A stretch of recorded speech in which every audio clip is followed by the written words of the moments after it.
Welcome in, guys. It is Brad with College SportsCast. Right now, I've got John Hammonds here with me tonight, and we are here to do Season 3, our debut Season 3 show of the Big Fuss Show.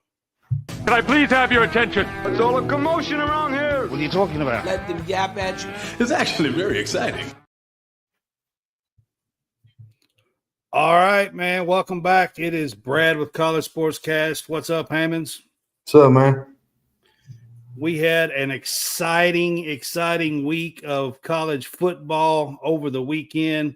And we had games on Thursday, I believe, right? Didn't we have some Thursday games? Yeah, we had some Thursday, Friday, Saturday, Sunday, and then we had the one game last night, Monday night. So we've had football the last 5 days straight. Pretty cool. And we will have NFL Thursday night. We will. We'll have some NFL, and soon, it won't be long. I don't even know. They might kick off this week. I don't think so. But I'd say next week we'll start having some of those like Tuesday and Wednesday night games pretty soon. Yeah, it ain't far off. Yeah, pretty soon we will. So football every night of the week. And then you go from football, and then you have basketball gets in between it. And then usually we have everybody screwed up because we talk basketball and football during that time, and everybody's like, there's a time where we talk both of them. Yep. Yeah, it gets a little confusing. All right. So if you are following us on Facebook, please help support us by sending stars or subscribe to our page for 99 cents a month. Either one of those. The deal of the century, my man. Hey, you can't get nothing for 99 cents anymore. I mean, I don't even think you can pick up Q-tips for 99 cents. So, I mean, you can't get nothing for 99 cents. But anyways, help support us. If you're on Facebook, if you are on YouTube, we appreciate you as well. And we are also on WSBN TV, and we're on the Real Fresh channel as well. So all of those things we are on now. So we appreciate everyone that helps support us and puts us on. So I was going to bring this up. I don't know if you wanted to do it, but I was wanting to do something every week.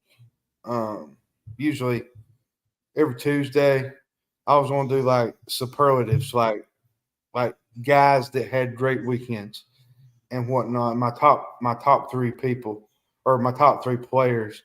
We don't have to start this week, but I would like to. I've got like Heisman worthy performances is what I've named it down at the bottom. So, if you're looking at that, we might get to that. Is what I'm saying. We'll get into that whenever. Yeah. All right, so we are College SportsCast. This is the Big Fuss Show, Week 2, Season 3. You can see that we are on the Real Fresh channel on WSBN TV Channel 30. That means you can find us on your Roku, Apple, or Fire TV as well. Some of our sponsors there, Home Field Apparel, True Victory, and we do have Amazon on GreenvilleSportsMedia.com. So that is scrolling there on the bottom. All right. So, opening weekend, week 1 in college football. That's going to be on the bottom down there as we kind of go through some of this. And I don't know exactly where you think you want to begin, but this is where I wanted to begin. So, it seemed like that the football gods was frowning on those that are suing their own conference this past weekend, or from week 0 through week 1. And I'm not saying that that's going to continue, but when you are trying to sabotage your own home, basically, Clemson has been in that conference since like 1951. FSU since 1991, I believe, is when they joined the ACC. They were an independent for a long time before that. But when you are trying to sabotage your own home. And I say that kind of in the way that the Pac-12 was destroyed. It's kind of like Clemson and FSU is trying to destroy the ACC. Now, I'm getting to say all that because I wanted to give you a couple of stats. Through week 1, the teams that are suing the ACC are 0-3. The rest of the conference, John, is 15-2. Yeah. 15-2. The rest of the ACC outside of Florida State and Clemson went 15-2 in conference play. That's pretty damn good if you ask me, John. 15.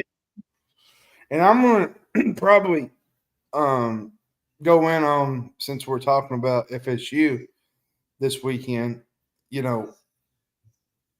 last year they had, the record where they was 12-0, 13-0.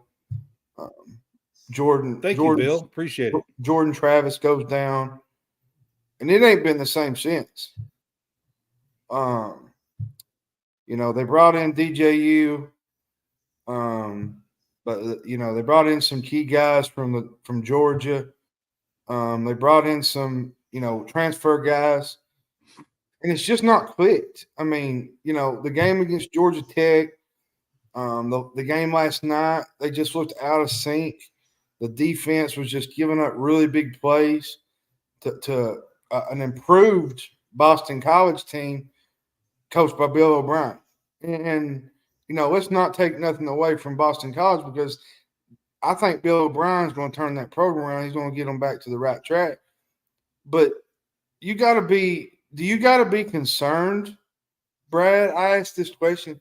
Do you have to be concerned after the first 2 games if you're a fan of FSU and seeing what Norvell is kind of – of course, you've got to be concerned. I mean, hello. I mean, if you're a fan, you got to be concerned. There's just no other way around it. Now, Clemson fans are just going to say it's a blimp in the road, and they're going to start kicking butt next week and everything else. So far, I mean, we'll see how their road goes. But FSU definitely, after last night, at home as a 16.5 or 17-point favorite at home to get beat 28-13, that's pretty bad. I mean, if you're not concerned yet. You even called me and you said, is FSU down 21-6? Like, you couldn't believe man. it. I was busy and didn't get in till about halftime or a little bit after halftime or something. And I was like, holy cow. I called John. I was like, is this real? So, hey, I'm not sure if he's just – Jason, are you here? Man, I am. I'm trying to get my camera together, man. Okay, man. I'll wait. I just didn't know if you were down there or not. I'll pull you up in a minute. Man, we good. We'll figure it out. And I'm going to say this too, Brad, on the whole Clemson thing, because I was going to kind of go back to the Clemson thing. They didn't really have any offensive identity, and that's going to happen when you got a team like Georgia that's got a really formidable defense and whatnot. But Cade Klubnik, to me, I don't know how to describe this kid. Like, yeah, but wait a second. When is it going to be not the quarterback and the system? Because, I mean, you're talking about DJ. DJ was a top-rated 5-star, and he's not been the same. Well, Klubnik was a top-rated 5-star, and he's not been fantastic. He's not, and really the only player that played really that had much production was their receiver Antonio Williams. He had 6 catches for 76 yards. Other than that, the passing game was really not happening. Bill says what's concerning for FSU is they got blown off the line on both sides of the ball by both teams that they have played. Well, and that is true. And to mark off on my Clemson deal here, Phil Maffa didn't have a great game either. You know, there was 4 for 13 on third downs. And I'm going to say this. Clemson's probably not going to face a defense probably as good as Georgia's again the entire year. Let's just get that out there. Georgia's on another level. So I don't know if Monica's still on here. She said go Dogs, but you got to give a shout out to them, honestly, guys. So they have won 40 in a row regular season games, and they have won 46 in a row college football games that were not coached by Nick Saban. Okay. The only person in the last 46 games that has beat them, the only team, the only coach is Nick Saban. So, I mean, the darn Georgia Bulldogs are just tearing up everybody. I mean, I don't care who they are outside of Alabama and Nick Saban.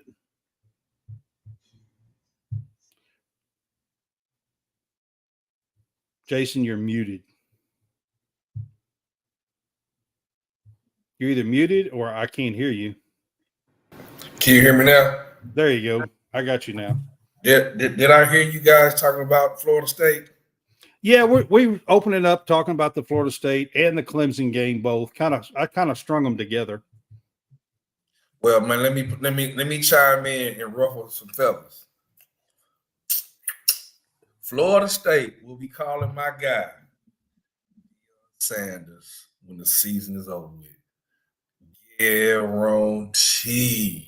I guarantee that. Because for one thing, man, if you got as many defensive tackles and defensive linemen who look like NFL players who are getting manhandled at the line, something is wrong.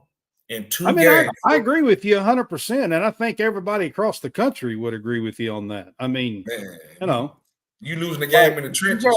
And Jason, and the thing is, you got 3 or 4 of those guys that are probably projected to be in the top 40 in the NFL, and they're getting manhandled by Boston College. Yeah, but I'm honest with you. If they keep looking like they are, they're not going to keep being in the top 5 or 10. And I mean, you can't play football and look that bad, getting blown up every time.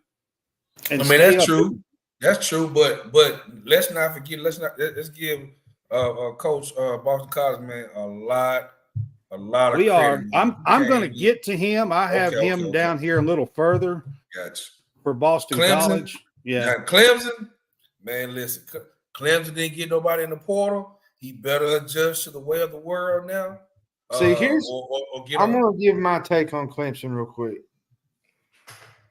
If Dabo Swinney does not figure out how to connect freshman kids and portal kids together and have a mixture of both, he's going to get left behind. He's already left. I'm not saying, but he's still winning games in conference. I'm talking when he's doing it like up against the Georgias and these other teams. Let's be honest. He's already left behind. I mean, this is at least his second or third year that he's been behind. I get the way he wants to recruit. He recruits the old school way, the old style, but you got to change with the times. You got to adapt with the times. John, the problem with that is that you are losing some players to the transfer portal along the way.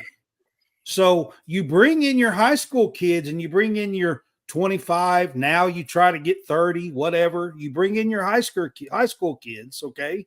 And he recruits great there. But the problem is that over time, over a couple of years, you lose 10, 14 kids every year, and you're not picking up the talent back that you're losing out of the portal.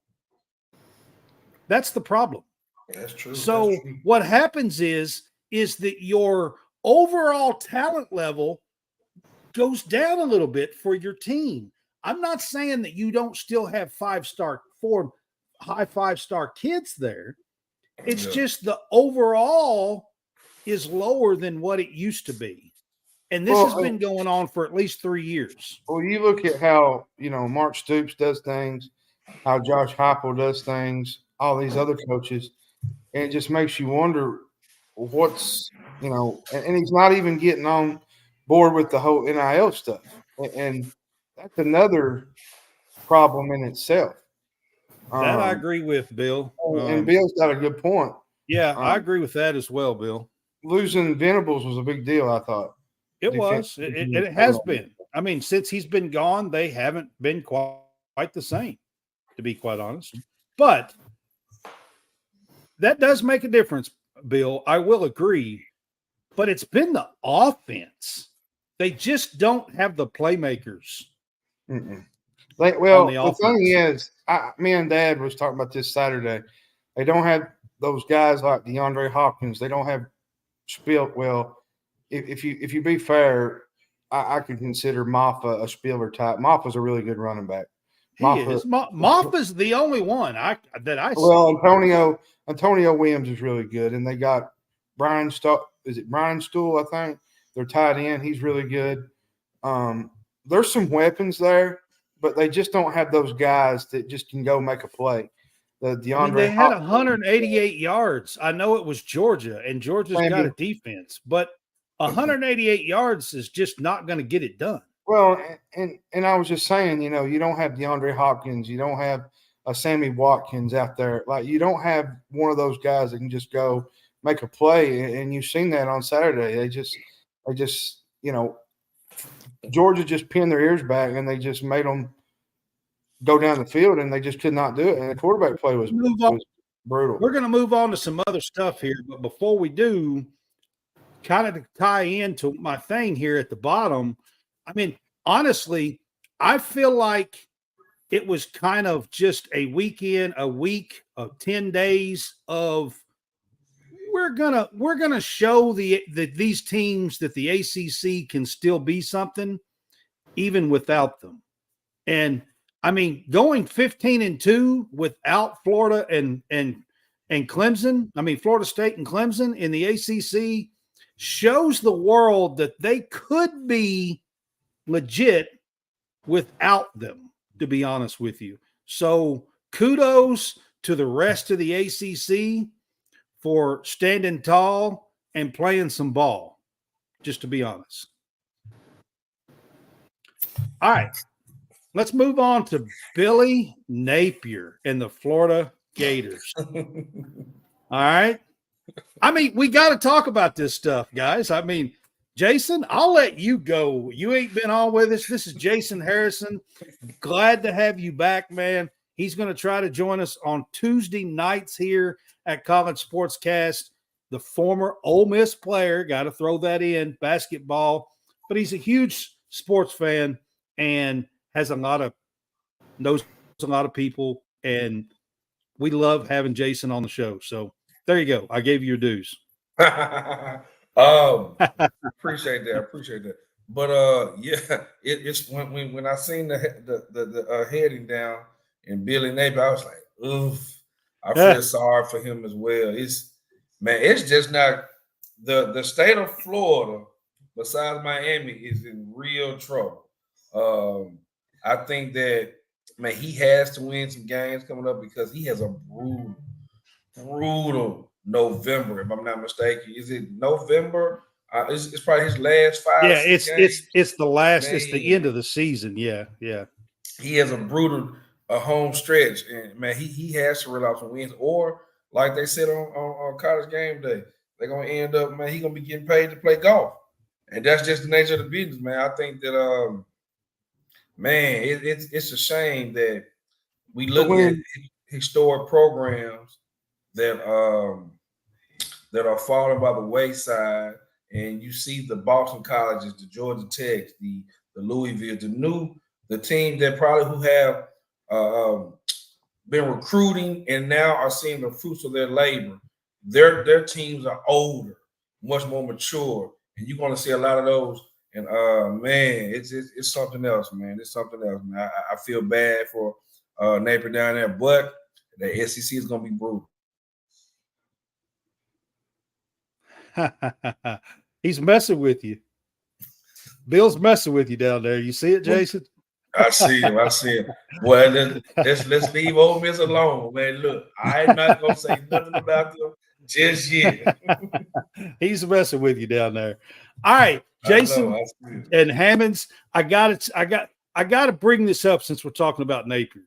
Did either of y'all watch any of the post-game press conference with Billy I Napier? did. I watched it. It was. I'm gonna tell you right now. It was depressing. God, it was depressing. He couldn't open a water bottle or something like that, right? Well, Yeah, that's what they're saying. Yeah. Then he made a comment, I think it was the day after, and he said that if we could focus on football and not what somebody in rural Florida in their mom's basement says, then we can get on a better track. But that comment alone tells me that the pressure to me is getting to him. Man. Fresh. What you got going on over there? And I'm going to say this too, Jason. And, I've watched Florida since I was a kid. I mean, I remember the Danny Werfel days, the Jacquez Green days, the Rydell Anthonys, the Ike Hilliards, Fred Taylor, Emmitt Smith. Y'all don't Emmitt remember. Smith. Y'all don't. Hammonds. You don't remember Emmitt Smith at Florida, but I do. Emmitt Smith. Terry Dean. They had a quarterback named Terry Dean at one time. Yeah. Eric Rett, former Tampa Bay Buck. Yeah. I say that to say this. What happened on Saturday should not be happening in the Swamp. Embarrassing. It was embarrassing. It was, I talk about this all the time. Jason knows this song. We walk in, you trap, and we take you trap. And that's what Miami pretty much did, Took over Well, that trap. I mean, to beat it all, guys. I mean, you got players posting that on, posting the finger on, Instagram and at social media after the game. There's a culture problem. I mean, that's on top of it all. When you got players doing that, posting that for everybody to see, there's an even bigger issue. Okay, when you got that happening. Here's where I think, and Jason's probably kind of backing up on this one. Here's where I think Billy Napier went wrong, and I don't know if Bill Sizemore's still on, but when he didn't hire his offensive coordinator, his own offensive coordinator, he calls the plays himself. Yeah. I think that's going to be the demise of him, in my opinion, because ETA on his departure. Honestly, it's very quick, and I wouldn't be shocked if it's very soon. I'll be honest with you. They're probably going to beat Sanford Saturday. They're probably going to take care of business there, but they play UCF after that coming up. They play Tennessee. They go to Texas A&M. They play at home against Texas A&M. Oh, okay. Well, Swamp. Texas A&M's at the Swamp. That's the next one. Then they play Kentucky at home. I think they play Tennessee on the road. And there's some tough games down that stretch. Ole Miss, Texas. Then they play Florida State, which now we're probably talking about not even a big game anymore. Like it was. That's going to be the dirt. That's going to be the dirt bowl in Florida or something. I'm not sure what that was going to be. Who would have thought this? Think about this. That in the state of Florida, in the last, even though Miami's had their little. Miami's not been great for 20 years. Let's be honest. Let's not be honest. Let's not. It's not great. But who would have thought this year that Miami would be taking over the state of Florida? Well, I mean, it's one game. Let's hold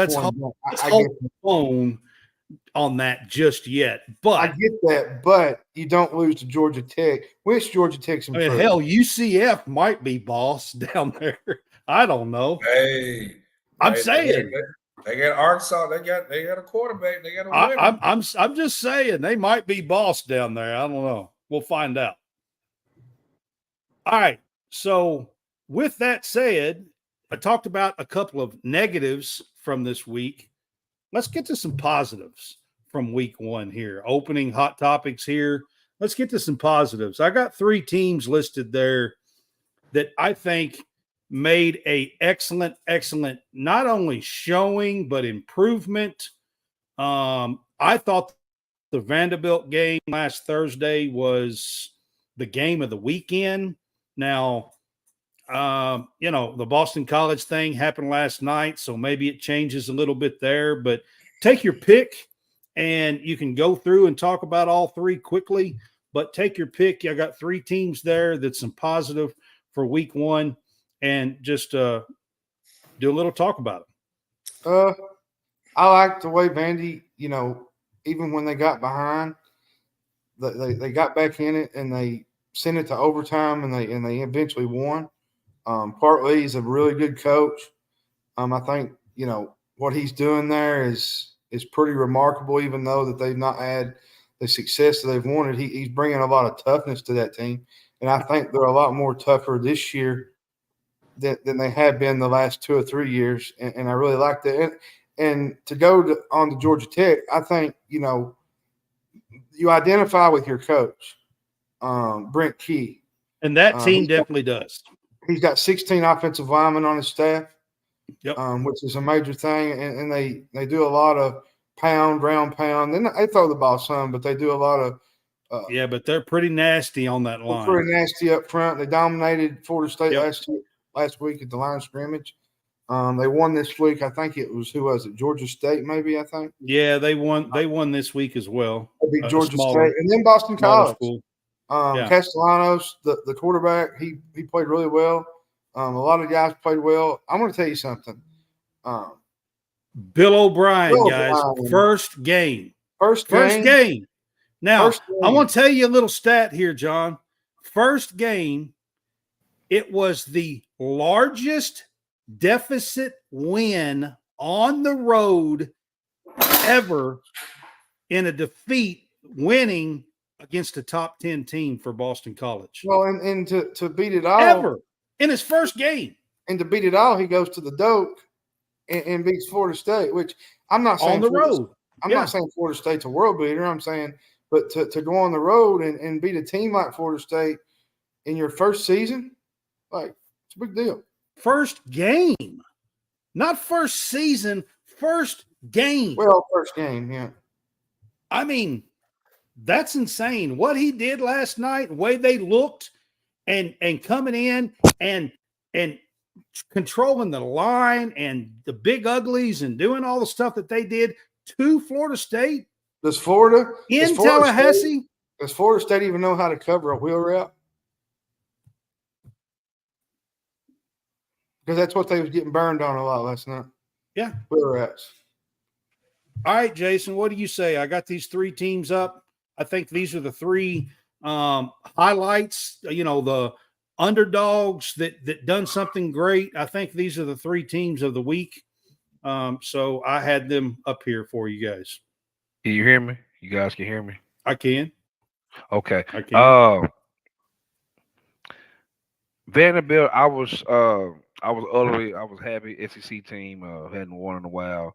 But to me, Boston College is a little bit more of a shocker than each and every one of them because, like you said, he got the job 6-7 months ago, and no recruit. This is his first game.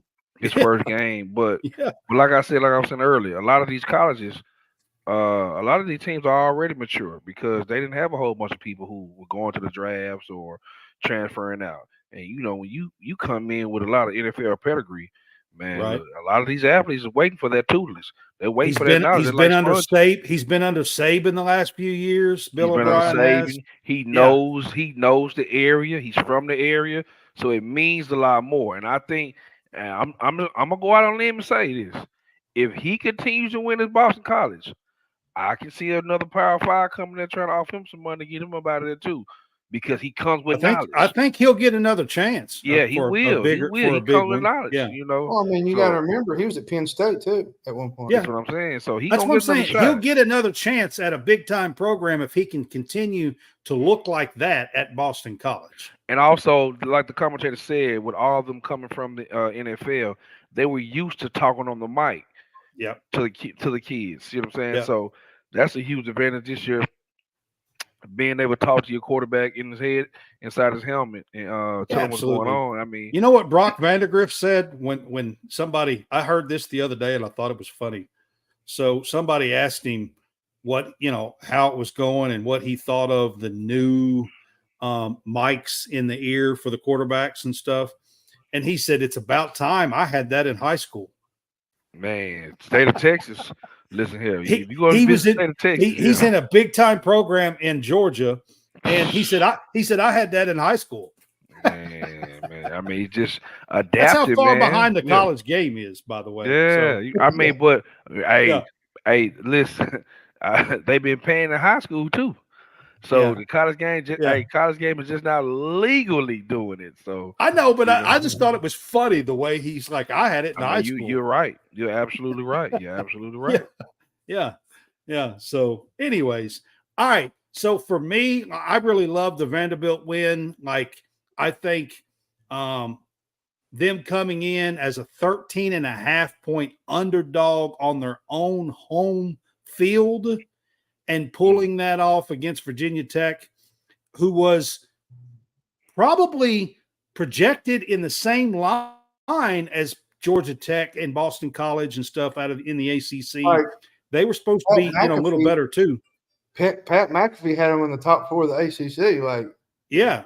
I mean, so, that was a big win. Of course, anytime you can go and beat FSU, and both Georgia Tech and Boston College have both beat FSU in the last week, 10 days.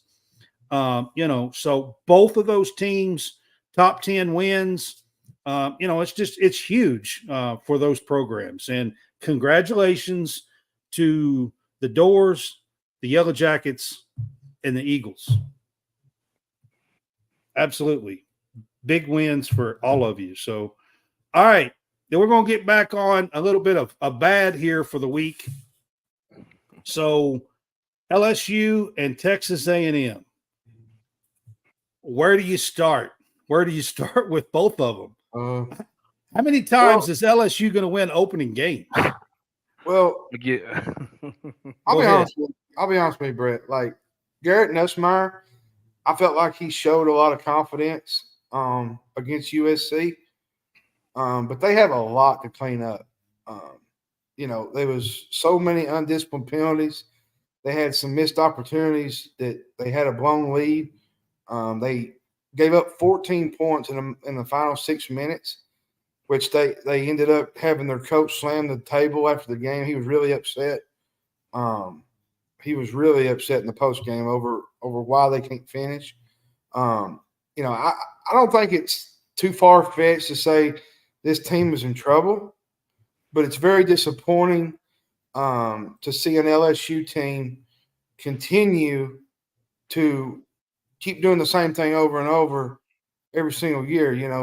They've lost the last 3 years right out of the gate in the season opener, and I feel like they're living off that Alabama win. In my opinion, no, I mean that's just me. That's a good take, Bill, on Bill O'Brien and FSU. And I think with LSU, it's just going to take some time, and I think Brian Kelly will do a really good job for them. I just think they need to do better at starting out fast, because it's not a good sign when you lose 3 straight years in a row right out of the gate. And then you go to Texas A&M. Man, quarterback play was atrocious. They could never get an offensive rhythm. It seemed like it was more of the same. Well, and Notre Dame's defense played really good. The bigger concern was the quarterback play to me, Connor Weigman. He was 5 of 16, Brad, for 61 yards, and threw 2 interceptions on throws of 5 or more yards. And that ain't gonna cut it? No. Oh, I no, mean, that's not going to cut it anywhere, really. there comes a point where you're going to have to make a decision. And I'm not saying to bench him after, the first game of the year, but there has to come a point where you think, if this continues and you continue to play like this, you might want to look at the bench. Well, I'll say this, guys. I'll say this. And speaking from experience a little bit, it was just week one. Now we can jump off ships and jump off certain bandwagons real quick, but we gotta remember somebody was gonna look bad. I think LSU could have easily won that game with a couple more completions. They could But have it is easily won. 3 in a row opening Well, games. I mean, what That did Chip? that kind of looks What did he bad. do? What did he do? He slammed his hand down. Yeah. Like at the end of the day, man, you got to understand that I always say this, and you guys are sports guys as well. If you get me to the last 3 minutes of a game, I can win it. Meaning the coach has got to win the game. If it's getting down to the last final minutes of a game in any sport, a coach has to win that game. Well, He has to rally his troops and get them on the same page and tell us to finish. If you know you hadn't finished for the last couple of years, that should be a point of emphasis going into the fourth quarter. Let's 100%, man. finish. You see what I'm saying? 100%. So, and just like Texas A&M, they still could have won the game. But then I see the coach, hey, run the ball. I mean, you got to know, hey, stop throwing the ball, run the ball. Run Like, the damn you have ball, to keep especially when your quarterback is struggling. Especially when your quarterback, and it's not like they Yeah. don't have studs. Oh, and I It say doesn't this like- about Brian Kelly too. I do like the fact that he's very enthusiastic. I like that he's wanting to get better, but until you get better, you got to prove it. Like you got to get out there and show it on the field. And in the last 3 years, he's not done it. And not to take away from Notre Dame, because Notre Dame played really well. They played really good defensively. I thought Riley Leonard played really good at times. There was a couple plays where it could have went either way, but for Notre Dame to go into a raucous environment like they did with the 12th man at Texas A&M and win that game, that says a lot about this Notre Dame team and their future schedule, because their schedule is winnable to the point. I actually put them in my college football playoff top 12 this week. This was the game that Notre Dame, I thought they could kind of slip up on, but with winning this one, there's a good chance that they could go undefeated. yeah, because like I said, USC to me wasn't that much better. I think they made more plays, but Notre Dame obviously is a tougher team. Miller Moss made more plays. I thought he made plays when it mattered. All right, let's get to another one. I'm gonna try to run through some of these. So I got a few more here. All right, we got to get to Alabama and Kalen DeBoer's debut. Try to say that like 3 times real fast, by the way, as the Alabama head coach after Nick Saban. And man, guys, they don't look like they missed a beat. I don't think you can judge them right now. I mean, they didn't play anybody. Alabama. When we judged them, they played people that's better than like Ole Miss. Honestly, I mean, come on now. I'm talking about their first game. Who did they play? Jacksonville State. They played Western Kentucky. They played Western Kentucky. That's kind of like me saying you really can't judge them based on that, because they struggled early and then caught a rhythm. You can only judge. I mean, he had a great showing his first game, but when he gets into the SEC, I agree with you, but putting up 63 points in your first outing. Ole Miss put up 70, and I'm not gonna say one more word about them again. Yeah, because it's who you pay someone to take a loss. But you paid them $500,000 to come in here. But Jason, I'm really talking more about the culture at Alabama. Well, you got to understand that that's kind of like if I don't Smart think left Georgia now. Even Georgia though Saban is left, I don't think that they have missed a beat. I don't. It's a standard. No, it's still a standard. Still a standard. I'm not talking about just the game, the culture, the attitude, the way they come in, the way they present themselves. Like, it doesn't look like they have missed a beat. Did you expect them to miss it? Did you thought it was gonna be a little A fall little off? bit, yes. With I didn't think losing that. Saban, yeah, honestly, yes, a little. Because I mean, the coach they brought in, he came from a winning. He was a winner anyway. You see what I'm saying? Yeah, So it but you're wasn't talking like, about probably the greatest coach or one of the greatest coaches ever in college football. well, let me bag up. Hold on. I'm glad you said that because Nick Saban has had great assistant coaches throughout Yeah, his tenure too. he has. He had a great coaching staff. He has a hell of a tree now. So it just can't all Nick Saban's gonna get all the credit. But those assistant coaches, the ones who recruiting, the ones who was look at Kirby Smart. There's no reason why he went to Georgia in 1 or 2 years. He knew the blueprint because he was the ones doing it. He was the one. You know what I'm saying? So Alabama just has I had that tradition for so long. You know, and when they don't, it's kind of like Kentucky basketball. You expect them to win every year, and when they don't, it's a problem. You see what I'm saying? They have that type of But aura about them. Alabama fell off once. I remember the 90s. Oh yeah. All Early I'm 90s. You're saying, right. all You're I'm right. Early saying, 90s. they fell off once. I remember the 90s. Yeah, they did. But you're expecting your expectations are high. Oh, But and like he did have a another good. How thing, you said? actually, Yeah. I wanted to kind of touch on a little bit about Alabama. Saturday was Ryan Williams a little bit, the wide receiver for Alabama. This kid is a freshman in college, and he should be a senior in high school right now. Yep. Man, look, I And don't know what these young men are thinking now. These he young men has, are just remarkable. They and do the he same thing is. in bad. They are, but like you said, go ahead. I'm gonna let you finish your point. Go ahead. Oh, I'm just going to say, and he has Brad, like the kid's built like a tank, and Yeah. and, Yeah. and I mean this kid's the real deal. Like and Jalen Milroe played really well, and TJ Finley better know better than to open his mouth next time because he inserted foot to mouth. I think TJ Finley's done playing against Alabama. Thank goodness. Thank After goodness. some of those comments He's he been made. on tour, right? He's been on tour. Every Yeah. school he's played against. Yeah. But yeah, Yeah. these kids are just man.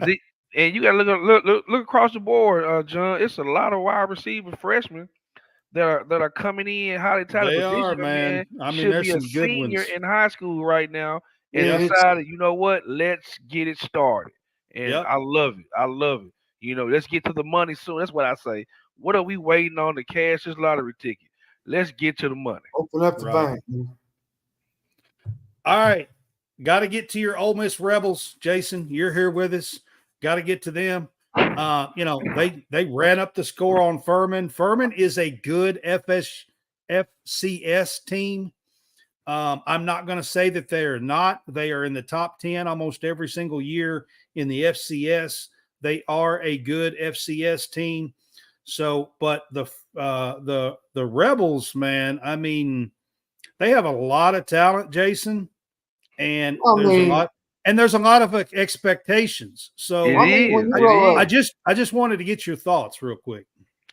First game, Furman. I really, like I said, I almost went to the game. I almost went to the game, but I knew I had a birthday party. My twins turned 10 yesterday, and so I had a birthday party that Sunday, and I did not want to do that to myself. Well, happy birthday to the twins. Cause I know what I would have been doing in Oxford. Oof. But Yeah. nevertheless, yes. Top 10 program, a lot of expectations. I'm not gonna just boast and brag on them. They did what everybody thought they was gonna supposed to do. Yeah. I just want to see Well, I them mean, against a better when team. you roll Better up, team. when you roll up 772 total yards, I mean, you ain't got much to complain about. Like That's it's what I'm saying. It's like I mean, they get a standing absolutely. ovation. Jason was going to be on with us, so I had to throw him in and get a little bit of commentary about him a little bit down there. So, But no, like I say, I can't wait to see yeah. them when they play somebody. I think the game it's 2 games. I asked when I need to go. It's either going to be Georgia or Oklahoma where I go down there. Right. I'm going to go because they're home. Yeah. Man, they have a atrocious home game schedule this year. Like it might be the worst ever. Nothing. Oh my goodness. But Yeah. yeah, Yeah. Ole yeah. Miss, So Ole Miss schedule actually sets up pretty nicely for them it with the does. talent they have. But they got Georgia coming in town, so Yeah. that's when I might just sneak down to Oxford and do that. I might have For to the miss a football game. SEC, I think Ole Miss's schedule sets up pretty nicely for them with the talent that they have Yeah, this year. yeah. So Yeah. we'll see. We definitely will see.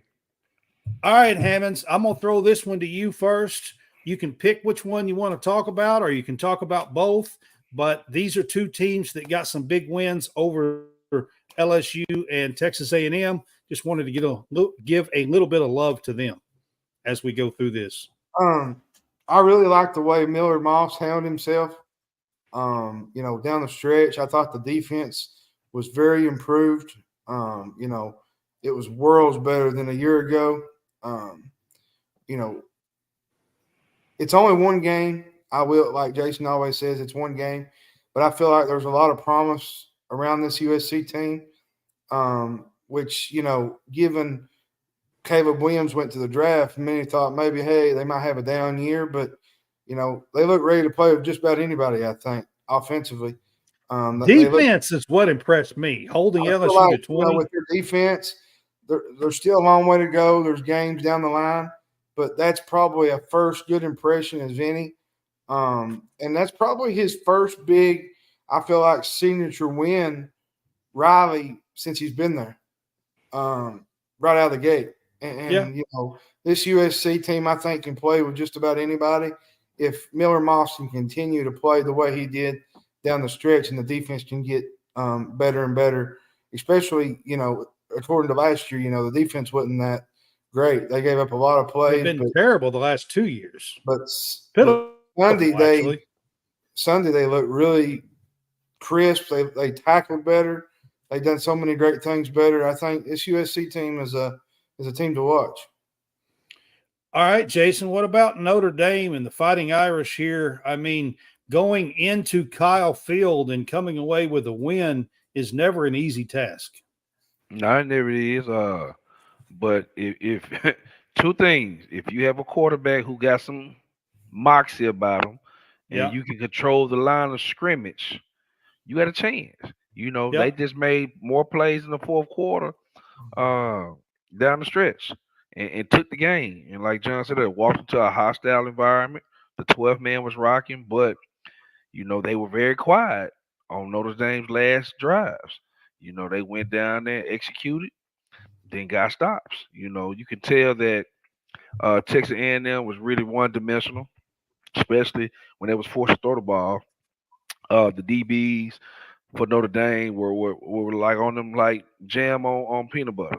They were just sticking to them. Well, here's the thing I tell people though, Jason, is when you get in that kind of situation and you can't run the ball, and then you have to throw with how he struggled, you're going to have a bad time, man. Yeah. And like I said, you're going to have issues. Yeah, you're going to have issues, just like in both of these games. If you really think about it, somebody he got to get a rhythm. I think Texas A&M never got a rhythm, and LSU got a rhythm late. You see what I'm saying? And so, and then I can also bag into the Florida State. Florida State caught a rhythm late. You got to get the ball into your playmakers' hands. Yeah. You see what I'm saying? To me, that's coaching. That's coaching. I'm not gonna if I see how the game is going, scrap the game plan. This is what we're doing right now. Whoever my playmaker is, get him the ball. Get him the ball in space. Let's clear side out so he can be one-on-one with whoever, formations, and let's rock and roll. But Notre Dame did a phenomenal job. I mean, I could tell at the beginning of the game. I'll be honest with you guys. I think Notre Dame has a really good shot of making the college football playoff with that win. This is their year. You look at their schedule. You look at their schedule. Like, they'll be a favorite, I believe, in every game until the last game of the year, and that's USC, actually, Notre Dame and USC. I believe it is at USC this time. And I'll say this about the whole Notre Dame thing, too. I think they found themselves a really clear favorite in the backfield, Jeremiah Love. Yeah. Jeremiah Love was really crucial down the stretch against Texas A&M in Aggieland, College Station, Saturday. I felt like he made some big plays and some big runs when they really needed it. I agree with you. All right, I'm going to get to a topic here. I don't want to stick around on this one too long, but y'all, when you see it, you're going to want to talk about it. All right, you ready, Jason? John, there you go. All right. I took my watch off. All right, so we got to get to Colorado. They played North Dakota State. They hung on, got the win for Coach Prime in Colorado at home. North Dakota State is the number 2 ranked FCS team in the country. They are a legit title contender in the FCS, but they go up to play Colorado FBS, and they come in, and the Buffs do get the win. And I just want to know, what are y'all's thoughts on the game and where this program is at, I guess. I thought that. Go ahead, John. If you want to speak, go ahead. I mean, I still think their defense is not great compared to like it's still not the best. It's a work in progress. I think, but I do think Colorado did a better job of scheduling their first game against a team or worthy opponent to let them see their flaws.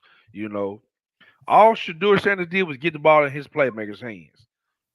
Easier said than Travis done. Hunter looks great, and I'm gonna be honest with you. I know that Shedeur gets all the pub, but I'm gonna tell you right now, I think Travis Hunter's the best player on the team. I mean, by far, anybody that can go both ways. Yeah, he's the best player on the team. Yeah, he's the best player, the best athlete, the best player on the team. That's not. But Shedeur is just the one who's delivering the ball. He has to put the ball there. But like you say, but Colorado, their defense.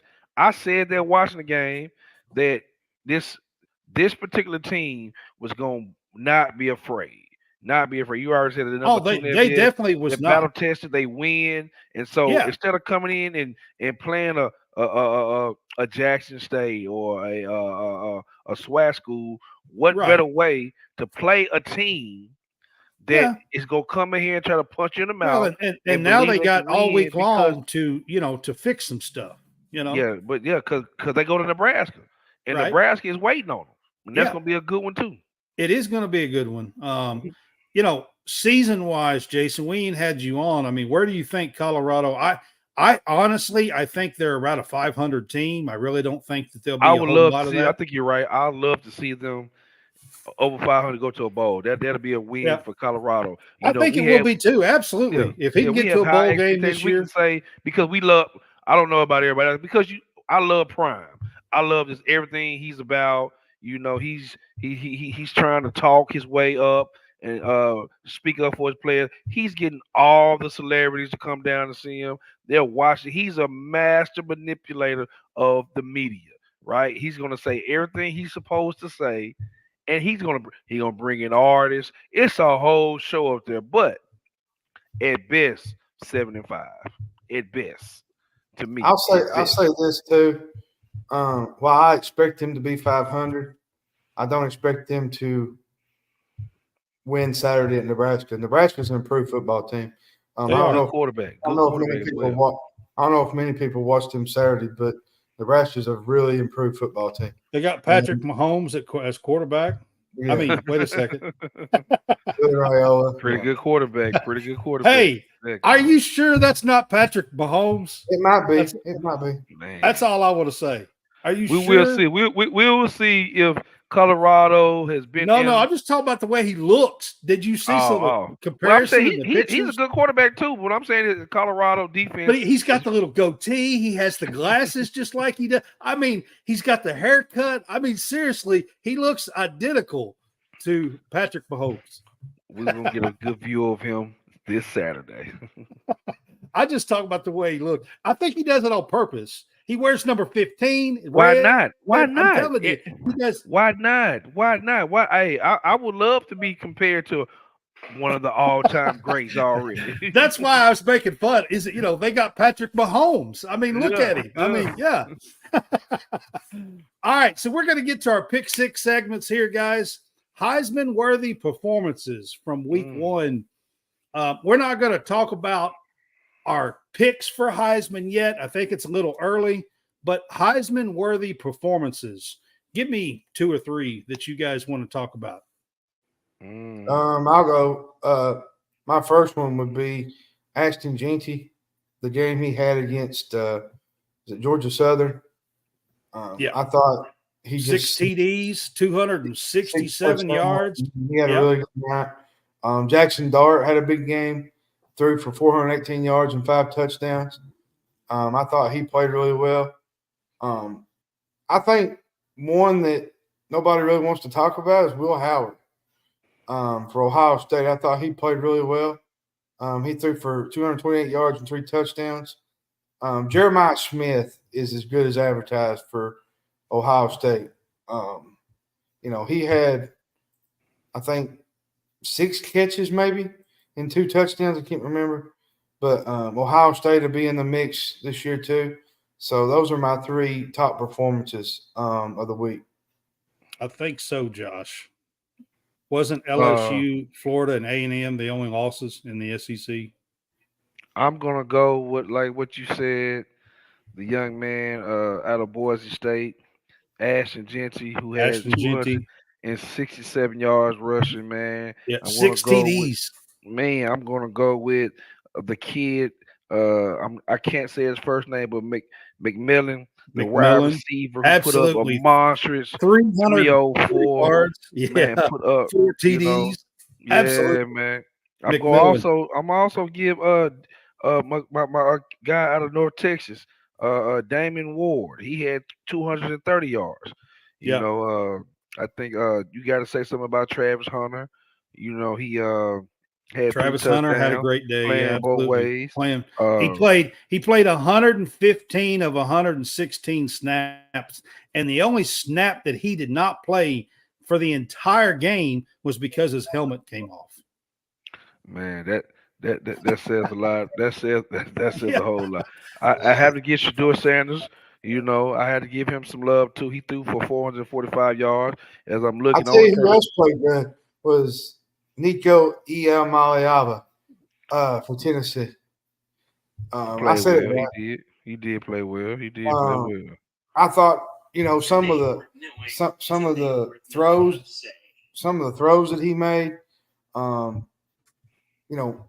What's the guy's name that played at Georgia for a while? The quarterback, the Murray Stafford? guy. Murray. What was his first name? I can't. I know Andy. Was it Andy? No, it wasn't Andy. That's a golfer or tennis or something. I can't think, but he was doing some film breakdown of Nico, and he was showing some of the tight fits that he was throwing the ball in. Like some of the fenders was in great position, but Nico got it out, and he did either one of y'all say Cam Ward? No. I did say Cam Ward. I started to say Cam Ward. I thought he played really well. I thought Cam played really well as well for Miami. So just wanted to throw his name out as well. He did play well. You got to give him his props too. He had a hell of a game. He had Aaron Murray's his name. I was close with an A. I couldn't remember what his first name was. I was close.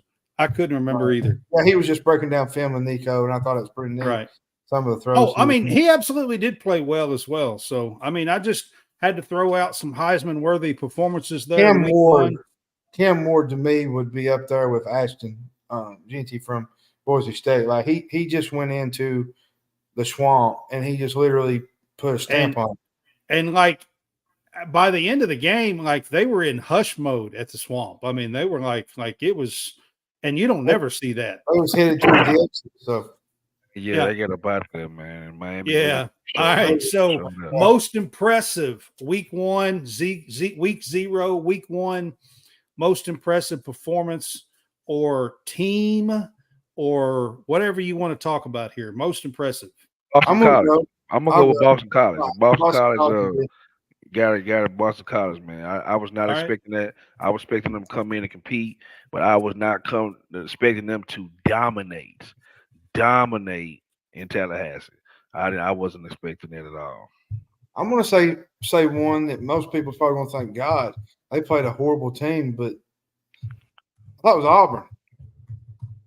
And I say this because last year they struggled with teams like this, and they finally got some playmakers offensively. Cam Coleman, the Lambert kid from Penn State.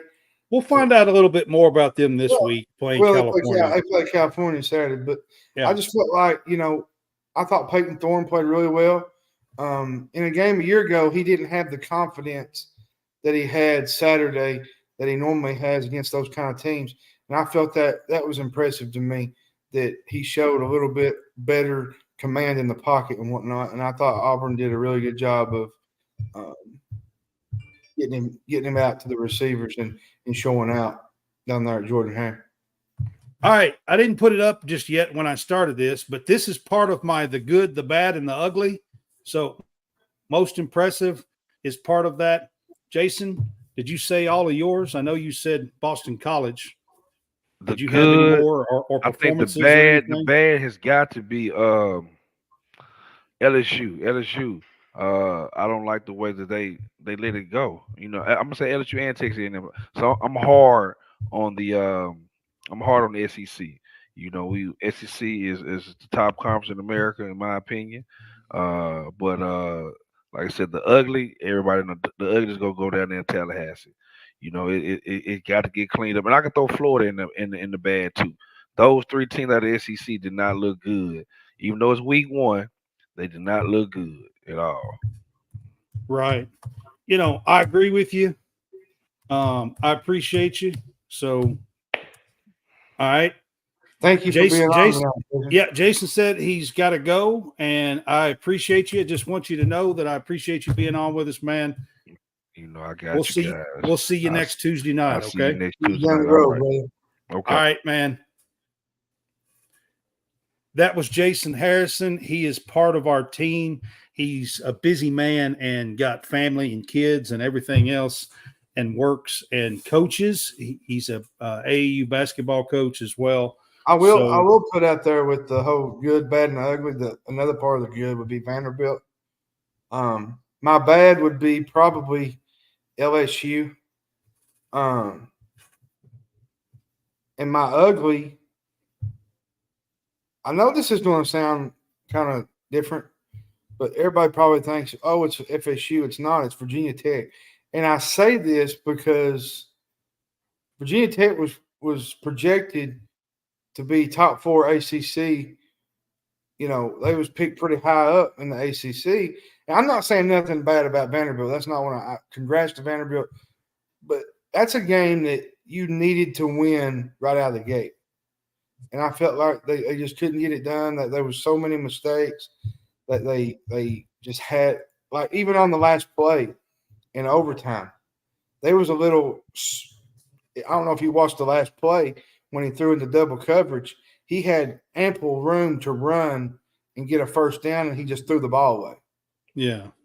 And I'm thinking – I don't think if you're talking here the good, the bad, and the ugly over week 0 and week 1, I don't think you can talk about anything else as ugly except for FSU. Well, I mean, now, I think that's there was some bad that you might throw in there that's a little different, but the ugly's got to be FSU. I mean, let's be honest. They were a preseason top 10 team. They were the preseason favorite to win the ACC. Guys, Georgia Tech and Boston College are both in the ACC. This is 2 conference games. They have started 0-2 in the ACC. I mean, for a top 10 team who was supposed to win the conference, and they've got that kind of talent there. Like Jason said, getting blown off the line, having those, NFL guys, potential NFL guys playing like that, that's a problem. That's a big issue. So I don't think you can go anywhere else but Florida State for the ugly. Now, the bad, you can talk about Brian Kelly and LSU. You can talk about Texas A&M. There's different ones that you can talk about here when it comes to the bad. So I'll let you continue. I think, with the whole ugly thing, I mean, I feel like I put it FSU in that same regard, but I felt like, with Virginia Tech, I just felt like that's a game you just can't lose. And it's just very disappointing to see that result Saturday. Josh, I'm still holding out. You're talking about Kentucky here. I mean, we didn't play a great team. We had all the delays. We really only played a little bit over a half. I'm just not ready to say that I was impressed or not impressed or whatever. I think we still have a ways to go to see that for Kentucky. This week will be a big step towards that, I think, if they can take care of business at home. And by taking care of business, I mean not a one-score game here. I mean, I'm talking taking care of business at home against a team that will be towards the bottom of the SEC when the season is all said and done. I'll be honest with you, we haven't talked about Kentucky much tonight, but I'll just kind of say this and we'll move on to our next topic. But you can't struggle Saturday with a team that just barely went by and beat ODU. And that's no disrespect to Old Dominion, because Old Dominion's had some good – they beat Virginia Tech before, but you cannot struggle with a team that – I mean, honestly, I truly feel like, John, this game Saturday against South Carolina should be at a minimum, should be a 14 to 21 point game. Yeah, it should be over by the third quarter at least. Well, the third quarter at least. Yeah, I mean, I really do. So, I mean, they're not – they were in the middle somewhere. They're not the most impressive, and they're definitely not a disappointment. I mean, they shut out them with all the stuff that was going on and the delays and everything else. You had all the, like you said, the delays you had, and then you had another delay, and then nobody know what was really going on. Like, it was – Stoops even said – he said it was the strangest thing he's ever seen while he's been coaching football. He's never seen anything like it in his life. So. It was a crazy night if you're a Kentucky fan. So I'm just not ready to say whether or not I think that they're – Brad calls me Saturday night and he says, let's just play ball. I mean, it was a nuts night, to be honest with you. But, I mean, I was glad that we got in some football. I think it's bad for stats, to be honest with you, season stats and everything, to end it the way that they did, but we'll see. I mean, I do think it's bad for stats. I really do. All right. So the last thing, John, before we go off that I kind of want to talk about here is I want to talk about a little bit about next week. So I'm going to call this part of our final buzzer. Mm-hmm. And we'll talk a little bit about next week and some matchups that you are looking forward to. I'll give you a couple of mine right off the top that I'm looking forward to. NC State is a tough team to play on the road in their house. They rarely lose games at home. Look it up. Well, I mean, even Clemson, I mean, I'm not saying that they win all of them, but I'm telling you, they rarely lose games at home. And Tennessee goes to NC State Saturday, and they're an 8-point favorite right now. I looked it up earlier today. Actually it's at Charlotte. But is it? It said on the thing, it said at NC State. No, it's at Charlotte. It's a neutral site game. Well, then that makes it different. Yeah, but still, it's in that area where North Carolina State's at, though. But that makes it they're tough at home now. I'm telling you, they're tough at home. Yeah, they are. They're tough at home. Well, on DraftKings, it said at NC State. It didn't say it was a neutral site game. Well, it's a neutral site. It's at Charlotte. I think it's being played at the Carolina Panthers home stadium. And then the other game that I want to talk about right off the bat, and then you can kind of go through a list for yourself, is Nebraska, Colorado. I really think that's going to be a fun game to watch with the quarterback with Sanders and Raiola. Is that how you say his name? Raiola, yeah. Raiola. The guy I was making fun of that is Patrick Mahomes reincarnated, even though he's still here. Yeah. But anyway, just he's playing the impression of Patrick Mahomes. But I really feel like those two games are going to be fun to watch this week. It will. I just got maybe 2 or 3. I was going kind of down through here, and I like the Colorado-Nebraska game. I'm kind of interested to see how Clemson rebounds against a pretty decent Appalachian State team. Now, I'm not saying that's kind of a tricky game there, yeah. I'm not saying that App State's going to go in there and win because, Death Valley is a tough place to play, but that should be interesting to see how Clemson kind of rebounds from the Georgia loss. I'll tell you a game real quick that's going to be off the radar that I think that would be a good game is UTSA and Texas State. Texas State, yeah. That should be a good game as well. And another good game that it will be Boise State and Oregon. I think Ashton Genty will give Oregon some fits running the ball. They got the offense now. And my other 2 would probably be Georgia Tech and Syracuse. Georgia Tech has a chance to go 3-0 here. They do. They really got a chance to really put a dent in this ACC race. Like if they could go into Syracuse and win. Yeah. And I'll say, let's see.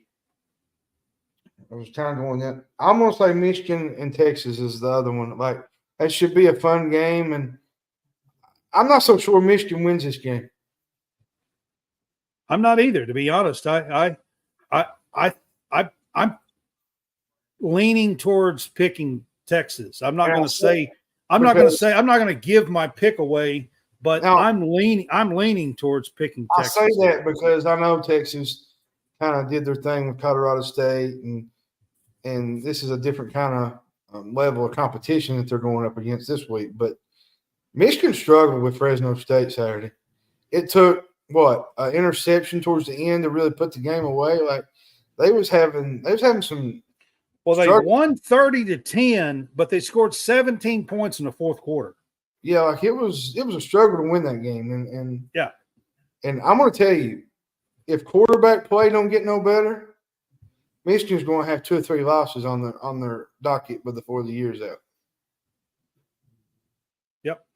I mean, I agree with you 100%. I think it's going to be a tough game.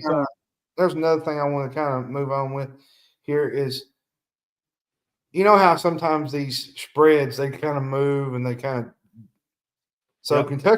Kentucky was a 6-point favorite over South Carolina. I guess it was Monday. Was it Monday morning? Monday morning, I think, early when it opened. And today it's almost up to 10 and a half points. 10 earlier on DraftKings. It was what? It was 10. Yeah, well, it was 10 and a half earlier on Circa Sports. So I think that's a high move in the last 24 hours. Like it's pretty high move back. Matchups to look forward to as a Kentucky fan. I'm just going to tell you guys, I don't have the standard that I'm going to be okay with a loss here against South Carolina. I don't have that standard. This is a not good team. This will not be a top 5 or 10 team in the even 10 in the SEC. I'm not talking about overall. I mean in the SEC. I made a post, was it today? And some Tennessee fan had commented on it and said, because it was like the spreads and whatnot, and somebody said South Carolina, somebody had mentioned something, and the Tennessee fan said South Carolina won't even score on Kentucky. And they shouldn't. I mean, I'm not saying that at all. I don't know if it'll be a shutout, but I'm going to tell you right now, they shouldn't score over 13 points. Their offense, if you watch them against ODU, their offensive line was absolutely atrocious. Yeah. And our defensive line is really good. So and this should be a game that should be over by the end of the third, to be quite honest with you, for an SEC game. That's what I feel like. So, I mean, I'll just be honest with you. I watched parts and pieces of Kentucky. Everybody's kind of judging Brock on some of the parts that when he first started, and that's unfair to that guy because he looked really well towards the second part in the second quarter, third quarter until the game was called. It's his first start. Like, you're going to have, nervousness. You're going to have jitters where you don't play very well right out of the gate. And I think people are kind of giving him a little bit too much slack. Well, I mean, I'm just telling you, my standard for this game is lights out. I'm telling you, I don't have any other thought. This cannot be. We've lost to them 2 years in a row, losing to bad teams, and I'm telling you right now, that's got to stop. I don't have that standard here at Kentucky. I'm not going to be okay with that. Well, and I will let you guys know on our post-game show on Saturday if it goes otherwise. Well, Jonathan, me and you have two different ideas of it because this South Carolina team is not really good. And I'm not just saying that. Like, if you've watched them play Saturday, that's not if that's your expectations as a fan with a team that's not very good. I mean, I don't even know what to say to that. I mean, honestly, that's accepting a standard that is just not. It's just not right. I mean, you can't do that as a fan, if you ask me. Well, but if you expect South Carolina to go from week 1 to week 2, which they're going to improve, I'm not saying that. I'm saying it's – I don't know. I just don't think – This is a game that if you're a coach and your team and the SEC, this is a game that you cannot lose at home. No. Do you understand what I'm telling you? You cannot, under no circumstance, I don't give a crap if you throw picks, or I don't give a crap if I don't care what goes on.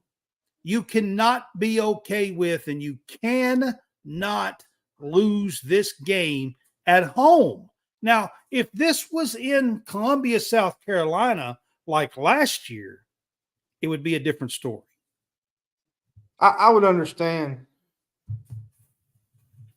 if Brock went to South Carolina and he struggled in a game down the road. But if it was in Columbia, it'd be a different story. You cannot lose this game at home. I don't think so, Jonathan. He says if Stoops loses, he'll be on the hot seat. I just don't think that's true. I mean, yeah, it's not a real great. I'm not so sure. I'm not so sure about it, but I'll leave it at that. I mean, honestly, I'm that stubborn about it. I'm not even going to entertain anything else. No. This is a game that you cannot, under any circumstance. No, you can't lose this game.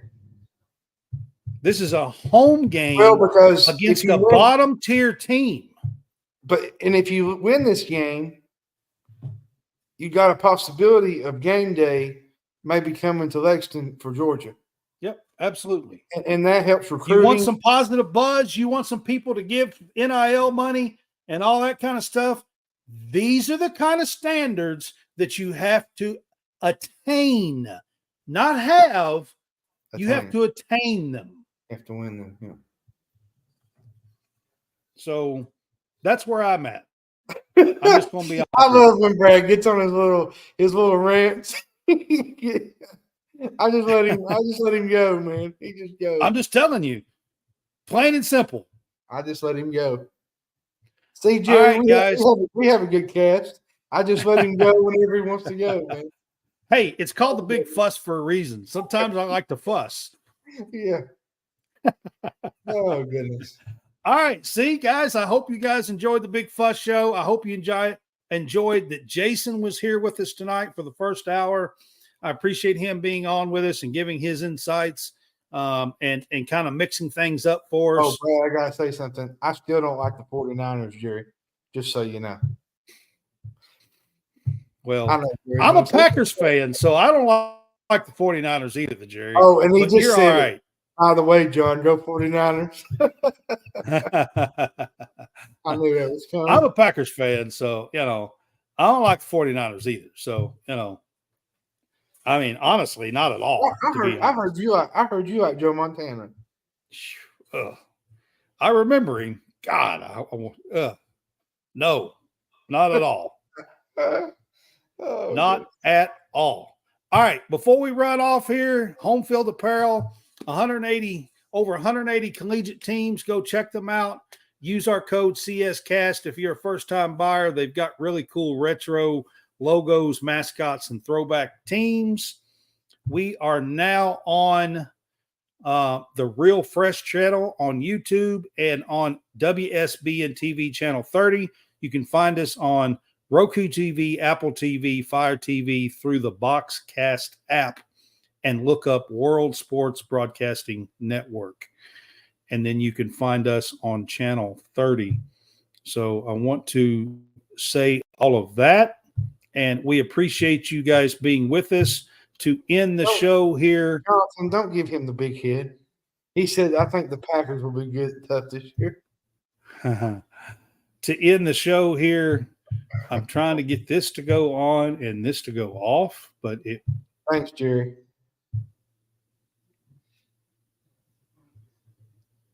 All right, there it is on the bottom. All right, follow College Sportscast on Facebook, YouTube, TikTok, Instagram, and then those are our Twitter handles. The real JH Sports. If you are on Twitter, you can find us at those Twitter handles, or you can also go to Greenville Sports Media, and I do a lot of writing. This week, you can go there. Yesterday, on Monday, I put out my college football playoff rankings for College Sportscast, and you can check them out. Click the articles. We would love to have you on the website clicking and reading our articles. So go to greenvillesportsmedia.com. Website. All right. That is it. I appreciate everybody. Go Pack Go.